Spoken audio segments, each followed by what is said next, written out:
ምክንያቱም አርጊመንት ለምንናገረው ነገር ማስረጃ እያወጣን የምናሳይ አለበት። ችግር የለውም። ሽንፈትን ይዘው የሚመጣ ማወቅ አለብን። ቀድመን አሁን መጀመር ትችላለህ። ፎሽ ፖሊስ ተረጋጋ። የመጀመሪያ ዙር ስንት? 5 ደቂቃ በማስረጃ እየሆነ ሽፎያዬ እንዲረዱ ቀጥል። ያው አስጀመርኩ። ጀምር፣ እየጠበቅኩ ነው። እጀምራለሁ ብለሃል፣ ጀምር። ኦኬ። ስለ ለምን የምንረብሸው ታዲያ? እኔ አልረበሽኩም። ማስረጃ ማለት መረበሽ ነው። ኦኬ፣ አትረብሸው። ዝም በል አንዴ።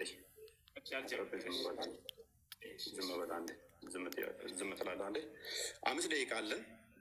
በደንብ አስተውሉ። እንጀምራለን። ምንም ምክንያት ለማሳጣት ነው። ምክንያት ለማሳጣት ነው። ኡስታዙን ማለት ነው።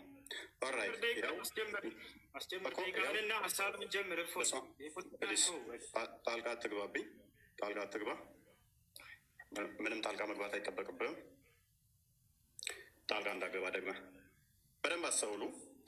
ወንድማችን 5 ደቂቃ ነው ያለው። ይህ አስጀምር ያለውኝ በስመ አብ ወወልድ ወመንፈስ ቅዱስ አሐዱ አምላክ።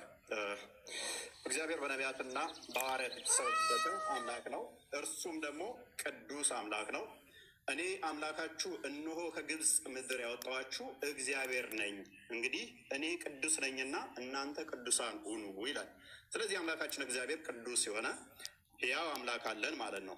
እንደ እስልምና ውስጥ ሳሂህ አልቡኻሪ 49:59 ላይ ኦ ሙሐመድ አይ ቲንክ ዩር ሰይጣን ሃዝ ፎርሴከን ዩ ፎር አይ ሃቭ ኖት ሲን ሂም ዊዝ ዩ ፎር 2 or 3 nights። ኦ ሙሐመድ ወይ ሴጣኔ ተወህ ይመስለኛል ተብሎ ሲጠየቅ ለ3 ቀን ለ2 ቀን አብረው አላየሁትም ሲባል ሙሐመድ አላህ ምን አወረደ? በረፋዱ ምላለው በሌሊቱም ጸጥ ባለ ጊዜ ጌታ አላሰናበተህም አልተወህም። የሙሐመድ ጌታው ማን ነው? ሴጣን ነው ማለት ነው። አስፈራሪ ማን ነው? አንተ አስፈራሪ ብቻ ነው ይለዋል ሙሐመድ። አላህ ሴጣን አስፈራሪ ደግሞ ይለናል። እዚህ ጋር በእስልምና አስፈራሪው አላህ ወይንስ ሴጣን? የሚያስረሳ ማን ነው? እዚህ ጋር ምን ይላል? ሴጣን የሚያስረሳ ቢያስረሳ ከትውስታ ይላል። የሚያስረሳው ማን ነው? ሴጣን።